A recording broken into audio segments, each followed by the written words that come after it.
A former professional assassin codenamed Ladybug returns to work with a newly positive attitude, where he is tasked by his handler, Maria Beetle, to collect a briefcase aboard a bullet train traveling from Tokyo to Kyoto after her normal contact, Carver, is forced to call out due to illness.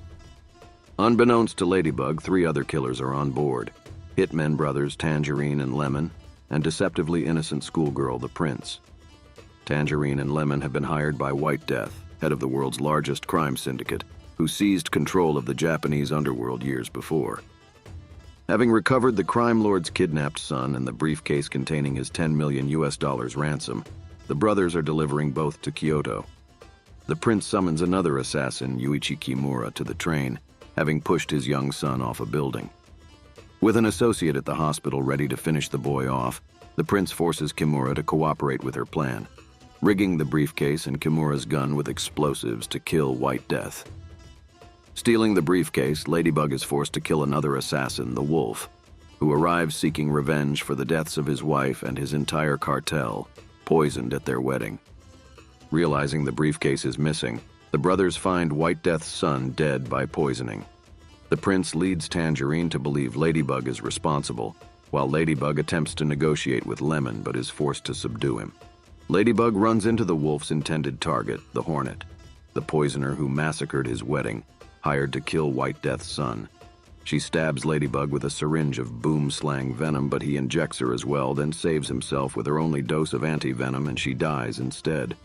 Fighting Tangerine to a stalemate, Ladybug tries to help him convince White Death's men that his son and the briefcase are safe, then kicks Tangerine off the train. Suspicious of Kimura and the Prince, Lemon shoots Kimura but succumbs to a bottle of water drugged by Ladybug and is shot by the Prince. Climbing back inside the train, Tangerine finds his brother's body and confronts the Prince, but is fatally shot in a scuffle with Ladybug. Kimura's father, the Elder, boards the train and reveals himself as a former Yakuza lieutenant whose wife and clan were killed in White Death's rise to power. Ensuring his grandson's safety by having the Prince's associate killed, he and Ladybug find Kimura and Lemon still alive, and they all prepare for the ambush awaiting them. The train arrives in Kyoto, and Ladybug is met by White Death and his men. The Prince, revealed to be White Death's disgruntled daughter, tries to goad him into firing Kimura's booby-trapped gun, but he instead tells her she was never part of his plan. The White Death reveals that he hired all the assassins aboard the train as revenge for the murder of his wife. After Tangerine and Lemon massacred his men during a job in Bolivia, his wife was called to bail their son out of jail and was killed by Carver, who meant to assassinate her husband. And the surgeon who was going to save his wife was poisoned by the Hornet, ensuring her death by killing the one person who could have saved her. Blaming the brothers, Carver, the Hornet, and his own son, White Death arranged for all the assassins, including the Wolf and Ladybug, who unwittingly replaced Carver on the train, to kill each other and his son.